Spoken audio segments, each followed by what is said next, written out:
आईनी तरमीम के हवाले से कुछ अहम चीजें मैं आपको बता देता हूं, और वो बताना इसलिए जरूरी है ताकि एक ही जगह पे आसानी से सबको समझ आए कि इस आईनी तरमीम में जुडिशरी के साथ हुआ क्या है।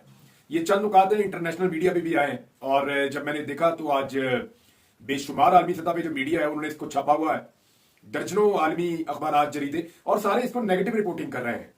यानी सबका ये कहना है कि ये काम पाकिस्तान में ठीक नहीं हुआ, इसको अदलिया पे एक तरह के हमले के तौर पे लिया जा रहा है कि अदलिया पे हमला हुआ है।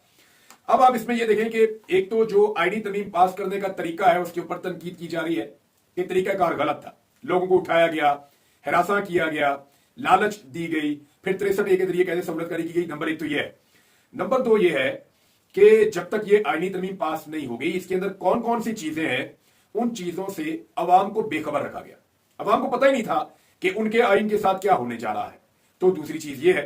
फिर तीसरी चीज एक और जो पॉइंट आउट हुई वो ये है कि आधी रात तक ये आईनी तरमीम चलती रही। यानी रगमाल बनाया हुआ था लोगों को, और रात गए तक इसको चलाया गया, 3 बज गए, 4 बज गए। तो इस तरीके से जिस उजलत में इसको पास करवाया गया उस पर भी उंगलियां उठाई जा रही हैं। फिर जो चीज की गई है इसमें जो सबसे बड़ी चीज है वो ये है कि पाकिस्तान में जो जुडिशरी में एक बहुत इंपॉर्टेंट रोल प्ले करती है वो है जुडिशियल कमीशन ऑफ पाकिस्तान। ये बॉडी बड़ा अहम रोल प्ले करती है। इस बॉडी में पार्लियामेंटेरियंस को शामिल कर दिया गया है। यानी इसमें अब MNAs और सेनेटर्स इसके अंदर शामिल किए गए हैं। इसकी वजह से जो अदलिया है उसमें सियासी मुदाखलत अब बढ़ जाएगी। यानी पहले भी अदलिया में सियासी मुदाखलत होती थी, सियासी जजेस होते थे। वो जो लोग कह रहे थे कि जजेस ने सियासत कर रहे थे तो इसलिए हमने आईनी तरमीम की, नहीं। एक्चुअली अब इस आईनी तरमीम के बाद अदलिया में सियासी मुदाखलत बढ़ जाएगी, क्योंकि पार्लियामेंटेरियंस को इसमें शामिल कर दिया गया है। और आईनी बेंचों की तश्कील, यानी ये जो हाई कोर्ट के अंदर और सुप्रीम कोर्ट के अंदर आईनी बेंच बनाए जाएंगे, इनका सरबराह कौन होगा, इसमें कौन कौन से 4 जजेस शामिल किए जाएंगे हर अदालत में, ये जो बेंच है ये बेंच अब पार्लियामेंटेरियंस बनाएंगे। यानी यही कमेटी बनाएगी।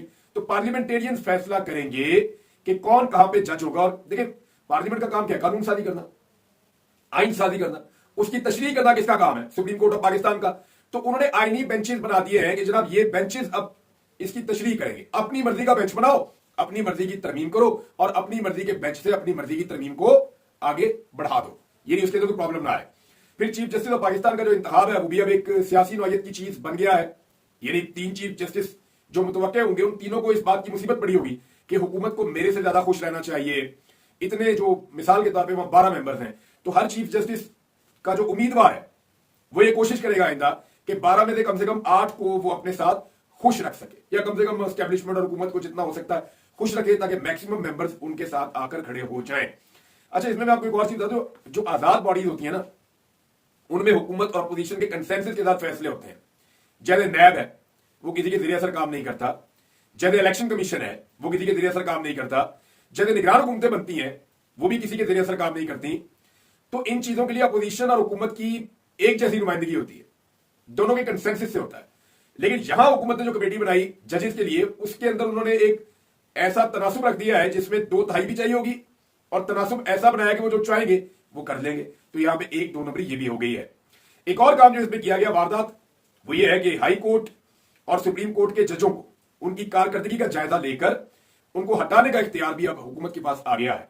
यानी इसी पार्लियामेंट्री कमेटी के बाद पार्लियामेंटेरियन इसके अंदर शामिल है ना, तो उनके बाद ये इख्तियार आ गया कि जायजा लेकर जब चाहें जजों को निकाल दें। यानी जो जज हुकूमत के दबाव में नहीं आएगा या हुकूमत की मंशा के मुताबिक नहीं चलेगा, उसके लिए मुश्किलात पैदा हो सकती हैं। अब इनका इंपैक्ट क्या आने जा रहा है आने वाले दिनों में, ये बहुत इंपॉर्टेंट है और मैं आपके साथ शेयर कर देता हूं। नंबर 1 तो आप ये याद रखें कि मजीद तरामीम भी आ सकती हैं और मजीद कानून साजियां भी हो सकती हैं। क्योंकि देखें ना, आईनी बेंच बनने के बाद हुकूमत के ऊपर से खतरे की ये तलवार जो लटक रही है वो हमेशा के लिए हट जाएगी कि हमने कोई अगर कानून बना दिया, फर्ज करें कोई स्याह कानून बना दिया, या हुकूमत कोई गलत तरमीम ले आई, या कोई स्याह कानून बना दिया, या हुकूमत ने कोई गलत गैर आईनी काम कर दिया, तो हुकूमत के ऊपर से ये डर और खौफ खत्म हो गया है कि हुकूमत को कोई सवाल जवाब होंगे। मिसाल के तौर पे फौजी अदालतों पे अब हुकूमत एक नई तरमीम कर देती है, या एक कानून बना देती है कि उठाओ सबको डालो फौजी अदालतों में। फर्ज कर दे, मैं अभी हुआ नहीं लेकिन फर्ज करें हुकूमत ये करती है, तो इस मामले को पाकिस्तान तहरीके इंसाफ कहां चैलेंज करेगी? आईनी अदालत में। तो आईनी अदालत का जो बेंच है वो किसने बनाया हुआ है? तो जो आईनी बेंच है वो तो हुकूमत ने बनाया हुआ है। तो हुकूमत ने अपनी मर्जी से वहां पे जजेस रखे हुए हैं, लिहाजा हुकूमत जो मर्जी कानून पास करे, जो मर्जी ऑर्डिनेंस पास करे, हुकूमत जो मर्जी आईनी तरमीम करे। अब पाकिस्तान तहरीके इंसाफ या कोई भी अपोजिशन होगी वो उसको इसलिए चैलेंज नहीं कर पाएगी क्योंकि हुकूमत की मर्जी के बेंच में ही उसने चैलेंज होना है। तो जब मर्जी का बेंच है तो फिर मर्जी का फैसला भी है।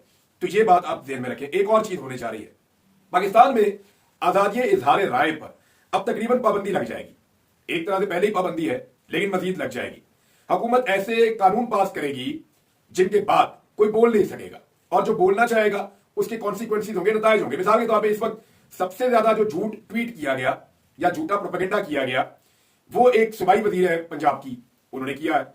अब उनके प्रोपेगेंडा के ऊपर क्या कोई शख्स अदालत में जा सकता है? अदालत से जाकर इंसाफ मांग सकता है, एफआईए में जा सकता है, किसी जगह पे वो इंसाफ की फराहमी के लिए दरवाजा खटखटा सकता है? तो नहीं कर सकता। लेकिन वो जो वजीर है उसके झूठे प्रोपेगेंडा के ऊपर बाकी लोगों पे फौरी तौर पर मुकदमा दर्ज हो जाते हैं, उनके खिलाफ कार्रवाई हो जाती है। तो देखिए, पिक एंड चूज का इख्तियार हमेशा हुकूमत के पास रहता है।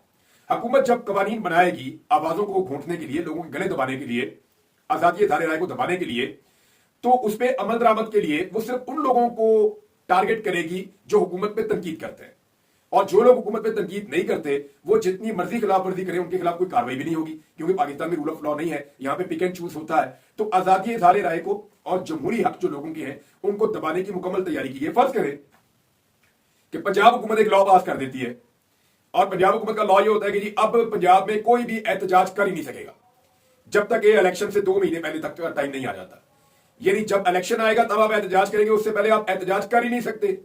पंजाब हुकूमत ने एक लॉ पास कर दिया, तो ये मामला जाएगा कहां पे? सूबाई आईनी बेंच के सामने। सूबाई आईनी बेंच बनाया किसने? हुकूमत ने बनाया है। तो फैसला किसके हक में आएगा? ये मामला तो आपको कह रहा हूं कि ये इस तरह नहीं होंगे, लेकिन समझाने के लिए मैं आपको बताया कि बड़ा क्रिटिकल है ये मामला। आगे ऐसे बढ़ेंगे। अब 3 जजेस हैं जी, जिनमें से एक को चीफ जस्टिस ऑफ पाकिस्तान बनना है। नंबर 1 जो है वो जस्टिस मंसूर अली शाह साहब है, नंबर 2 जो है वो जस्टिस मुनीब अख्तर साहब है, और नंबर 3 जो है वो जस्टिस याया अफरीदी साहब है। जस्टिस याया अफरीदी साहब के बारे में सारे ये कह रहे हैं कि उनको चीफ जस्टिस ऑफ पाकिस्तान बनाया जाएगा और वही चीफ जस्टिस ऑफ पाकिस्तान आने वाले हैं, ये कहा जा रहा है उनके बारे में। बहुत सारे लोग ये दावा कर रहे हैं जो एस्टेब्लिशमेंट की तरफ से खबरें देते हैं। लेकिन सवाल ये है कि क्या जस्टिस याया अफरीदी साहब अपनी 8 साल की सर्विस को 3 साल में कन्वर्ट करेंगे? एक सवाल ये है। अब उनको ये वादा किया जाएगा कि आपकी क्योंकि रिटायरमेंट नहीं होगी तो 3 साल आप चीफ जस्टिस रहे, आपकी रिटायरमेंट के ऊपर बाकी पड़ी होगी, बाद में हम आपको कोई और आईनी अदालत या आईनी बेंच या कोई और चक्कर चलाएंगे, कोई और कानून लाएंगे, कोशिश तो ये करेंगे। लेकिन देखिए, ये सारी चीजों ने एक बड़ा अजीबोगरीब सिचुएशन क्रिएट कर दिया इस मुल्क में। अगर जस्टिस याया अफरीदी इनकार कर देते हैं तो फिर हुकूमत को जस्टिस मंसूर अली शाह और जस्टिस मुनीब अख्तर में से एक को चीफ जस्टिस ऑफ पाकिस्तान बनाना पड़ेगा। हुकूमत के पास उसके अलावा कोई और चांस नहीं होगा। अब मैं आपको ये बताता हूं कि जस्टिस याया अफरीदी साहब के हवाले से यानी 2 लोगों के बारे में ना कोर्ट रिपोर्टर्स बड़े क्लियर है। मैं जब उनसे बात करता हूं तो वो ऐसी बात करते हैं जैसे यानी मुझे उसके अंदर इतना नॉलेज नहीं है। अब मुझे ये कहने दीजिए आप कि मैं अदालत में जजेस के रवैये और जजेस के जो उनके कैरेक्टर है उनके बारे में ज्यादा नहीं जानता, लेकिन जो लोग जानते हैं वो चंद बातें बता रहे हैं और वो मैं आपके सामने रख देता हूं। नंबर 1 वो ये कह रहे हैं कि जस्टिस याया अफरीदी साहब से बिल्कुल आप ये उम्मीद कर सकते हैं कि वो ये कह दें कि जनाब मैं चीफ जस्टिस ऑफ पाकिस्तान नहीं बन रहा, मैं माजरत चाहता हूं, मैं जब मेरी बारी आएगी मैं बाद में बन जाऊंगा। मुमकिन है वो ये कर दें। नंबर 2 वो ये कह रहे हैं कि जस्टिस मंसूर अली शाह साहब इतनी बड़ी चट्टान है हुकूमत के सामने खड़ी हुई, उसको हटाना आसान नहीं है। उसके बारे में मैंने उन्हें कहा अब तक किया गया जस्टिस मंसूर अली शाह साहब ने, अब तक इतनी सारी चीजें हो गई हैं, इतनी गैर आईनी चीजें हो रही हैं, इतनी जुल्म और ज्यादती खुल के हो रही है, तो मंसूर अली शाह साहब ने या बाकी जजेस ने क्या किया?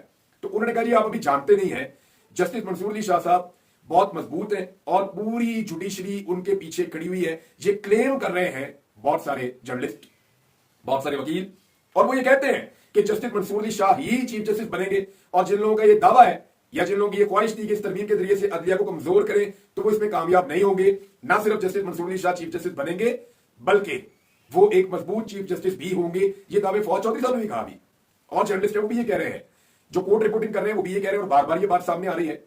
तो जनाब ये वो चीजें हैं जो सुप्रीम कोर्ट ऑफ पाकिस्तान में इस वक्त ज़ेर बहस